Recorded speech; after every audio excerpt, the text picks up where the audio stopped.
So hello guys, welcome to our channel. তো আজকের এই ভিডিওতে আমরা কথা বলবো মোহনবাগান সুপার জায়ান্টকে নিয়ে। অবশেষে জল্পনার অবসান, মোহনবাগান পেয়ে গেল তাদের নতুন নাম্বার 9। কে এই প্লেয়ার, কোন দেশের প্লেয়ার, পুরো ডিটেলস নিয়ে আলোচনা করব। মিগুয়েল এবং জেমিকে নিয়ে প্যানাগুয়েটিস ডিলিম্পেরিস ম্যাচের আগে কি বড় আপডেট দিল সেটাই তোমাদেরকে জানাবো। মুম্বাই সিটি এফসি এবং চেন্নাই এফসির ট্রান্সফার আপডেট রয়েছে। ইস্ট বেঙ্গলের এএফসি ম্যাচের টিকিটের আপডেট তোমাদেরকে জানাবো। তো ভিডিওটা ইন্টারেস্টিং হবে, শেষ পর্যন্ত দেখতে থাকো। আর আমাদের এই চ্যানেলে যারা প্রথমবার এসেছো তারা অবশ্যই সাবস্ক্রাইব করে পাশের বেল আইকনটিতে অল প্রেস করে দিও। তো চলো শুরু করা যাক। প্রথমেই আমরা কথা বলে নেব ইস্ট বেঙ্গল এফসিকে নিয়ে।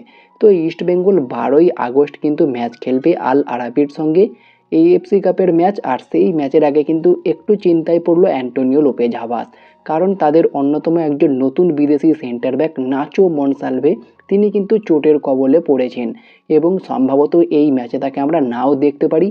এখনও পর্যন্ত অনুশীলন করতে পারছে না নাচো মনসালভে, যার ফলে কিছুটা চিন্তার ভাঁজ তো থাকছেই অ্যান্টোনিও লোপেজ হাবাসের কপালে। তো দেখা যাক কেমনভাবে আল আরাবির আক্রমণকে রোখে অ্যান্টোনিও লোপেজ হাবাস। এরপরে যদি আমরা কথা বলি ইস্ট বেঙ্গল এবং এই আল আরাবি এসির যে এএফসি কাপের ম্যাচ, যেটা কিন্তু কলকাতা বিবেকানন্দ যুবভারতী ক্রীড়াঙ্গনে হচ্ছে সন্ধ্যে 7টা থেকে।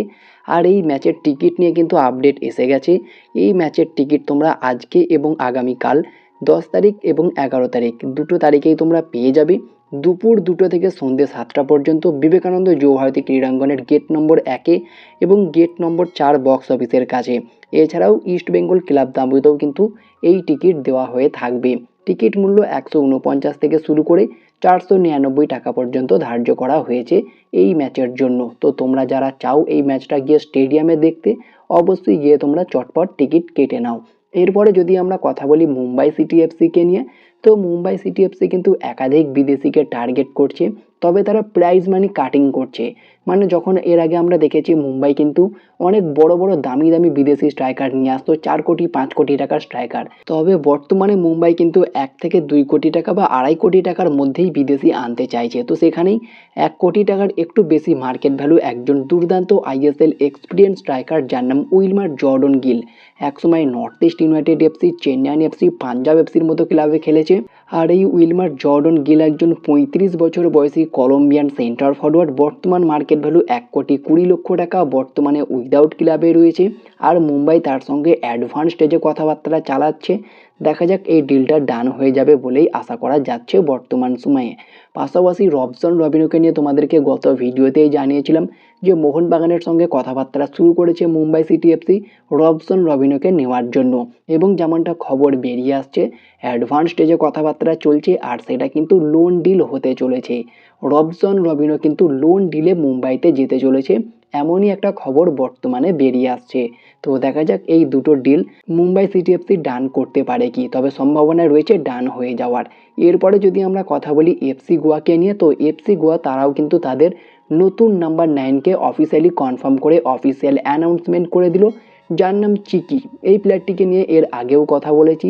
চিকি একজন 29 বছর বয়সী স্প্যানিশ সেন্টার ফরওয়ার্ড। বর্তমান মার্কেট ভ্যালু 2.4 কোটি টাকা। তার সাইনিংটা গতকালকেই এফসি গোয়া অফিসিয়ালি অ্যানাউন্সমেন্ট করে দিয়েছে। এরপরে যদি আমরা কথা বলি চেন্নাই এফসিকে নিয়ে, তো চেন্নাই এফসি কিন্তু মাদি তালালের মতো বিদেশিকে টার্গেট করেছে। পাশাপাশি একজন দুর্দান্ত সেন্টার ব্যাককে তারা নিতে চাইছে, যার নাম হচ্ছে ইমানুয়েল ইমানিসিমোয়ে। নামটা হয়তো ঠিকঠাক উচ্চারণ করতে পারলাম না, তবে স্ক্রিনের ওপরে দিয়ে দিচ্ছি, তোমরা একবার দেখে নিও। আর তিনি একজন রুয়ান্ডার পেশাদার ফুটবলার। রুয়ান্ডার এই দেশের কোনো প্লেয়ার এর আগে মেবি ইন্ডিয়াতে এসেছে বলে আমার মনে হয় না, হয়তো তিনিই প্রথম আসতে চলেছেন। চেন্নাই এফসি কিন্তু তার সঙ্গে অ্যাডভান্স স্টেজে কথাবার্তা চালাচ্ছে। আর তিনি কিন্তু মেনলি সেন্টার ব্যাক পজিশনে খেলে থাকে, সেন্টার ব্যাকের পাশাপাশি লেফট ব্যাক এবং লেফট মিডফিল্ডার পজিশনে খেলে থাকে। খুবই কোয়ালিটি একটা প্লেয়ার, বর্তমানে উইদাউট ক্লাবে রয়েছে। বর্তমান মার্কেট ভ্যালু 2.2 কোটি টাকা। সব কিছু ঠিকঠাক থাকলে তাকে আমরা চেন্নাইয়ের জার্সিতে খেলতে দেখতে পারবো আপকামিং মরশুমে। এরপরে যদি আমরা কথা বলি মোহনবাগানকে নিয়ে, তো মোহনবাগান আজকে সিআইএসএফ প্রোটেক্টরের সঙ্গে খেলতে নামছে বিকেল 4টেই কিশোর ভারতী ক্রীড়াঙ্গনে। আর এই ম্যাচের লাইভ লিঙ্ক তোমরা পেয়ে যাবে, গত ভিডিওতে জানিয়েছিলাম, তো সেই ভিডিওর ফার্স্ট কমেন্টেই তোমরা পেয়ে যাবে। সবাই সেই ভিডিওটা গিয়ে দেখে আসো। আর যদি কথা বলি দীপেন্দু বিশ্বাসকে নিয়ে, খুব সম্ভবত দীপেন্দু বিশ্বাসকে আমরা মোহনবাগান জার্সিতে আর দেখতে পারবো না। লাস্ট ম্যাচ হয়তো এই আগের কলকাতা লিগের ম্যাচটাতেই খেলে নিয়েছে দীপেন্দু বিশ্বাস। তো যেমনটা খবর বেরিয়ে আসছে 10 থেকে 11 তারিখের মধ্যে তার চেন্নাই ক্যাম্পে যোগ দেওয়ার কথা রয়েছে। খুব সম্ভবত তিনি চেন্নাই শিবিরেই যোগ দিতে চলেছে আইএসএলের প্রস্তুতি শুরু করার জন্য। তো দীপেন্দু বিশ্বাস কিন্তু এবার চেন্নাইয়ের জার্সিতে খেলবে, যেটা কনফার্ম হয়ে গিয়েছে। এর পাশাপাশি মিগুয়েল এবং জেমিকে নিয়ে প্যানাগুয়েটিস ডিলিম্পেডিস কি আপডেট দিল আজকের ম্যাচের আগে। তিনি জানালেন মিগুয়েল এবং জেমি পুরোপুরি 45 মিনিটও এখনও পর্যন্ত খেলার মতো ফিটনেসে নেই। অর্থাৎ আমরা যেমনটা আশা করছিলাম হয়তো এই জুটিকে আমরা বেশ কিছু সময় ধরে মাঠে দেখতে পারবো, তেমনটা নয়। মেবি 75 মিনিটের পর হয়তো আমরা মাঠে দেখতে পারবো। 15 থেকে 20 মিনিটের জন্য এই জুটিকে আমরা মাঠে দেখতে পারবো। তো আমি তো খুবই এক্সাইটেড মিগুয়েল এবং জেমির জুটিটা দেখার জন্য। তোমরা কতটা এক্সাইটেড সেটা কমেন্টে জানিও। এরপরে যদি আমরা কথা বলি মোহনবাগানের নতুন নাম্বার 9 নিয়ে, তো অবশেষে জল্পনার অবসান ঘটিয়ে কি মোহনবাগান নতুন নাম্বার 9 কনফার্ম করে ফেললো? তো বেশ কিছু সোর্স কিন্তু এই আপডেটটা এনেছে যে মোহনবাগান লি এরউইন নামে একজন স্কটল্যান্ডের বিদেশিকে তাদের নতুন নাম্বার 9 হিসাবে নিতে চলেছে। আর এই লি এরউইনকে নিয়ে যদি আমরা কথা বলি, তিনি একজন 32 বছর বয়সী স্কটল্যান্ডের সেন্টার ফরওয়ার্ড। বর্তমান মার্কেট ভ্যালু 3.2 কোটি টাকা। Quality player. এর আগে তিনি বেশ কিছু বড় বড় ক্লাবে খেলেছে। লাস্ট তিনি আল ফাইসালি নামে একটি ক্লাবে খেলছিলেন, সেখানে 13টা ম্যাচে 5টা গোলও রয়েছে তার। বর্তমানে উইদাউট ক্লাবে রয়েছে। আর মার্কেট ভ্যালু যে খুব বেশি তাও কিন্তু নয়। তো এরকম একটা প্লেয়ারের সঙ্গে নাকি মোহনবাগানের লিঙ্ক আপের খবর পাওয়া যাচ্ছে। বিশেষ করে ট্রান্সফার মার্কেট কিন্তু এই আপডেটটা প্রথম জানায় যে লি এরউইন স্কটল্যান্ডের এই সেন্টার ফরওয়ার্ড তিনি মোহনবাগানে যোগ দিতে চলেছেন, এমনই একটা আপডেট বেরিয়ে এসেছে।